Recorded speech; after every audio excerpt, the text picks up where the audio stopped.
Deadlift day today.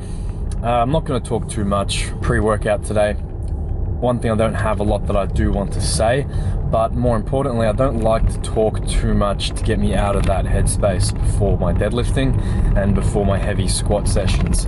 It's just something I've done since I don't even know when, but this is my time. This is part of my own ritual. This is part of my own habit to just get myself focused and centered for these primary sessions. I don't like too many distractions.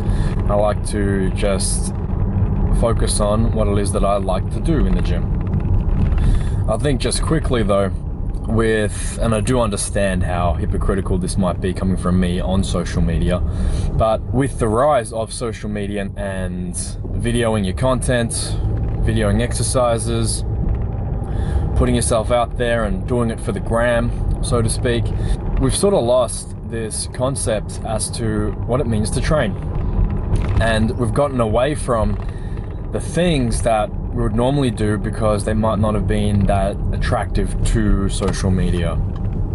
So I think this rise of Instagram, Facebook, doing things for likes and shares and awareness, there are some positives that come from it, but it also does tend to breed a lot of narcissism and a lot of disconnect between training and what it is that brought us to training in the first place and what really should be done. We see all the highlights on social media, but we don't see the real work that goes on in the back end.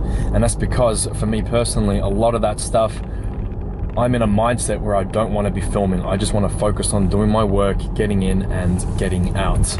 So with that in mind, I'll talk to you guys after the session today. Okay, so starting off with some sort of I don't know what you'd even call this. Is it myofascial release? Is it ligament warm-up? Is it activation? Who knows? But I'm just doing it. Grabbing my toes like I'm interleaving my fingers and mobilizing, moving around, distracting the joints. So why am I doing this? I would say out of all the people that I've worked on and that I've consulted with in terms of training in person, or also doing a lot of online assessments, the courses I've been to, the education I've done, 9 times out of 10, when it comes to things like knee pain with lower body training, or weak glutes, inactive glutes, tight hip flexors, lower back pain, instability of the hips or the pelvis, it usually comes back to weakness in the intrinsic muscles of the foot and what that does upstream in terms of ankle mobility, stability through the calves, and that then travels up through to the knees and the hips and lower back. So instead of spending time doing a lot of glute activation work or hip mobilizing drills, I prefer to first get into the feet and moving around, just going through the tissues here. That should be quite pliable. You should be able to get your fingers in between your toes and separate them very, very easily. If you can't, that's a sign that there's something going on with the ligamentous tissues of the feet, and the intrinsic muscles of the feet are probably not working properly. I couple this with just some mashing on a ball. You can do this on a barbell as well. I think that these are the two things. Mobilizing the muscles of the feet and the ligaments of the feet and just mashing them in terms of the plantar fascia with a ball. You'll see I'm doing there. I found a couple of gnarly tight spots around the base of the arch of my foot, so I'm just getting into that a little bit more severely. You'll notice as well, I've got really flat feet. I've had that since birth, so I'm already at a point where I am predisposed to having a lot of issues with my mechanics, but doing this and particularly trying to mobilize that big toe and articulate that big toe into extension that you saw I was doing just then, that will go a long way to improving power output and stability of all your joints up from your ankle through to your lower back and beyond. So definitely take the time to be going through those sort of exercises. So it's not to say that doing your glute mobility drills or glute activation work, hip mobility stuff, it's not to say that doing that is a waste of time, but I've just found it to be far more effective to start with the feet. I'm yet to find anybody who's come in to see me cold and hasn't required any footwork in terms of improving their movement patterns and their motor unit recruitment. Everything starts from the ground up and from how well you can root yourself into the ground. I'd say probably the most important thing that brought us away from it is the introduction of footwear. So which is why you see me here when I'm doing my deadlifting, I usually do it barefoot to improve and enhance that proprioception I have with the ground. So I have something to spread my toes into and to help to try to create some sort of arch through my foot and activate all those intrinsic muscles of the foot and through the ankle. So you see here I'm going through my deadlifts on the, I guess, block pulls below the knee. I'm doing this for a little bit more back strength, trying to build that up because that's my weak link at the moment. I've still got a lot of power through my legs, but it's actually my sticking point at that point comes from my lats and my erectors. You'll just see a side shot here just so you can get an idea of the bar path and how I'm tightening up through my lats before every single rep. So I was working up in sets of 5 to 3 up to my working weights, and I went from there in terms of trying to maintain that. You'll see here I've added in a belt. The belt is a powerlifting style belt, but I'm wearing it quite loosely. The belt actually isn't done up tightly and the lever is still undone. This is more for a proprioceptive cue, just to give me something else to push out into without providing me that extra support. This is still a preparatory phase of training for me. As much as I am doing some more, I guess, heavier lifting and some more explosive work, this is still preparatory. I'm still trying to set up some sort of adaptation for long term in terms of my core stability and my breathing patterns, which is something that I've had to work on a lot over the last couple of months in particular, as I've realized just how much of an impact it was having on my performance because I wasn't doing things properly. So it's true that even at this level, I've been training for a very, very long time, deadlifting for a very, very long time, and deadlifting heavier than this for a very, very long time. But it's about taking that step backwards so I can ultimately take more steps forwards as I went through and diagnosed that weak link in my chain. Whereas I could have just kept deadlifting far heavier because I've done well over 200 kilos in the past, and this is only 155 kilos here. But doing more of the same thing isn't always the right thing to be doing if you're not doing it properly, if it's not going to be a good investment in your long-term success with training. So that's why I'm doing these block pulls in this way. A couple more cues that are going through my head. I'm pulling that bar back and down into my body as much as I can. It should be scraping right into my shins and pulling up along my legs, which you would have seen through that side view before. My lats are getting into a hard contraction the entire time, especially right before each rep. And you'll see here, just to accentuate that, I'm doing extended isometrics in the top position.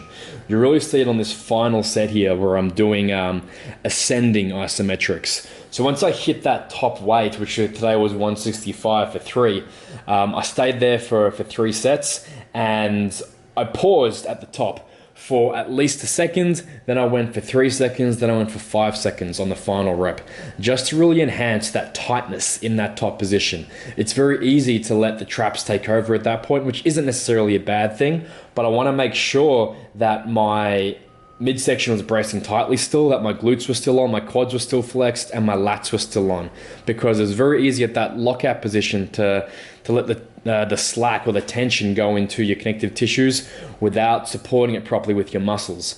So I'm still thinking about flexing everything as tightly as possible in that top position while the weight is essentially a lot easier because I'm in a very mechanically strong position in that lockout position. Just adding that isometric is a really good way to intensify the movement further, but also to ingrain the right motor patterns that I'm trying to enhance long term.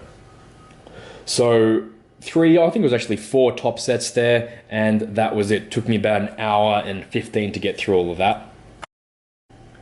So I needed a good 10, probably even longer minutes to get through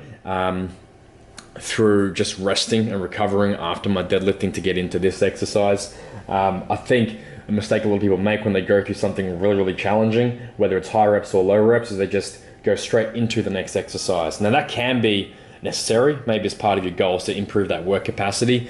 For me right now, it's not. I'm not trying to accrue that lactic acid or anything like that. I'm going for strength and performance at this point and building up that base. So I don't want that fatigue setting in. So I did take the time to calm down and make sure I was feeling ready to go again before I did. So unfortunately, you won't have this machine. This is a custom machine. It's probably the best leg press I've ever used in my entire life. So smooth, very, very, very gentle on the lower back, which is perfect at this point. It's almost like, I don't even know what kind of angle you'd call that. It's not a 45 degree, it's not a vertical, but it just loads up the glutes and the quads really, really nicely. So I worked up in sets of 8 here. You'll see I get to 4.5 plates each side for my final set. The big thing I'm thinking about here is really digging that heel down and making sure that knee tracks in a straight line right over my toes. I don't want it deviating inwards or outwards too excessively either. For me, one of my weak links is my left hip flexor and my left glute. So I am doing a lot more single leg work to bring things up.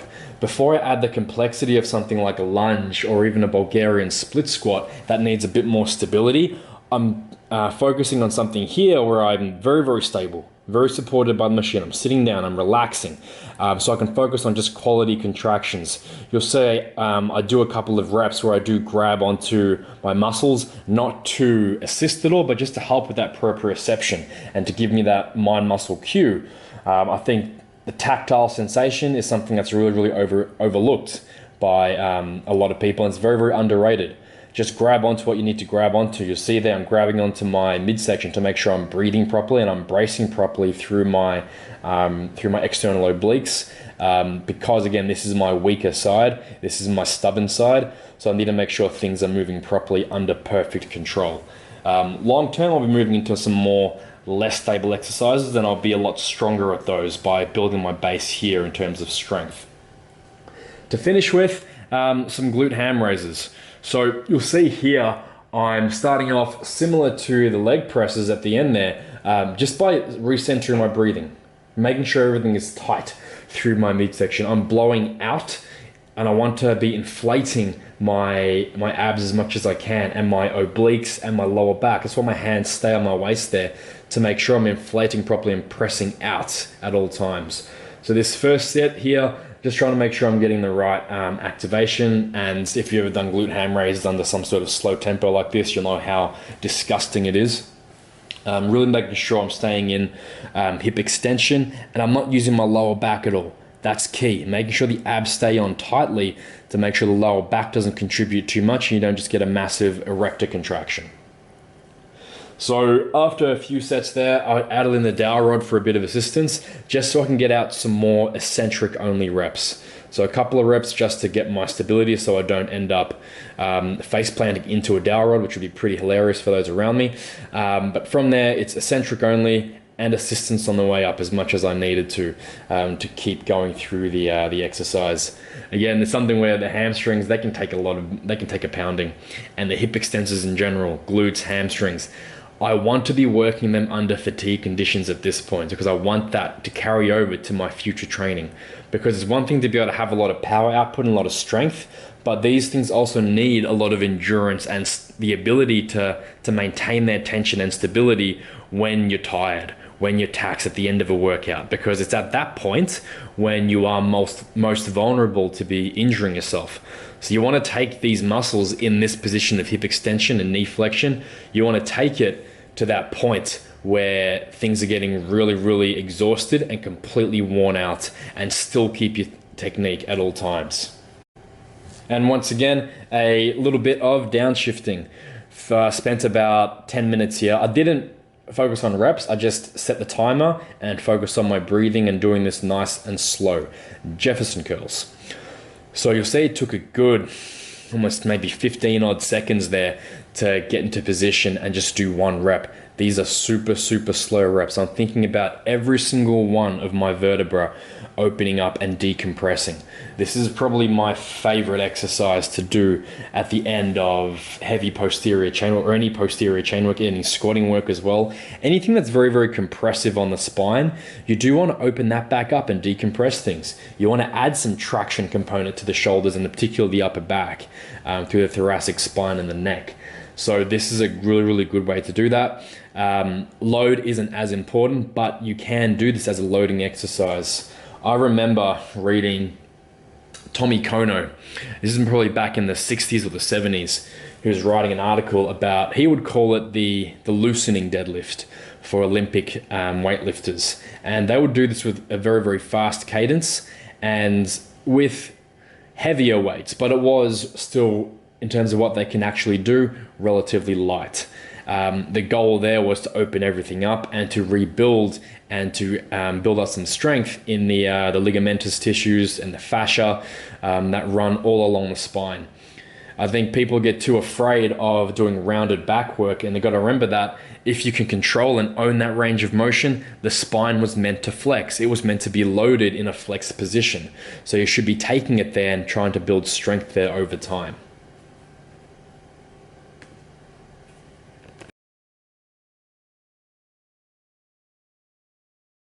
Training done. That was a successful posterior chain session. Not a lot to cover outside of what was already spoken about in the session. So all I want to ask you guys is, do you guys get as hungry as I do post deadlifts? I mean, post any other session, I could do 2 hours straight of just squatting, heavy, high reps, whatever you want to call it, and I'll be fine. I'll usually be sick after, but you give me even just a couple of sets of challenging deadlifts and I am ravenous, absolutely ravenous after, and I've got to go hunt down some food very, very quickly or I'm going to get cranky. Anyway, I'm just wondering if that's my own experience or if you guys have that as well, or if you guys have a certain body part that makes you extremely hungry like that as well. So let me know below and I'll see you guys next time.